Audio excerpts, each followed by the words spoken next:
New at 10, several new state laws are going into effect next year, impacting you and your family. First, hourly employees will no longer have to pay state income tax on overtime starting January 1st.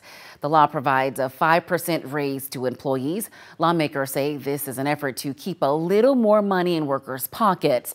When the bill was first passed earlier this year, we spoke to an economics professor who says it'll give employees a financial boost to work those extra hours.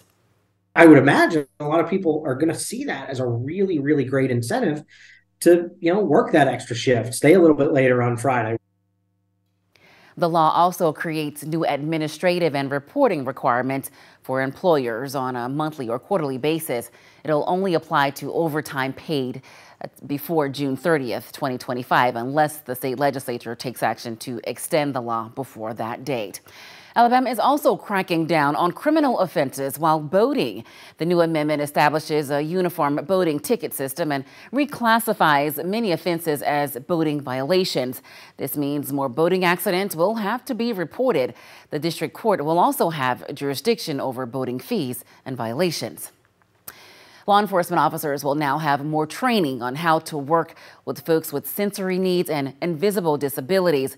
Under the CADE-NOAA Act, the mandatory training will happen every 2 years. The Alabama Peace Officer Standards and Training Commission is responsible for making sure all agencies follow the new law.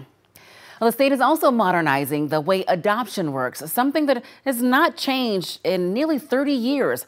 The goal of the new amendment is to simplify the process and speed it up to make adoption more efficient and affordable for families. It separates the adoption of children and adults that need a guardian into different categories with different rules. It also allows differing courts to communicate with each other in a way like never before.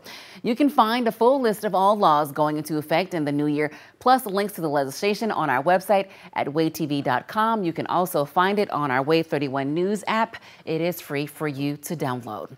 As for Huntsville, police will soon be holding distracted drivers accountable. Starting next Monday, the city's new hands-free ordinance will prohibit drivers from holding their cell phone while operating a vehicle. City leaders say the new ordinance will strengthen Huntsville's existing texting while driving law and will enable police to treat the violation as a primary instead of a secondary offense.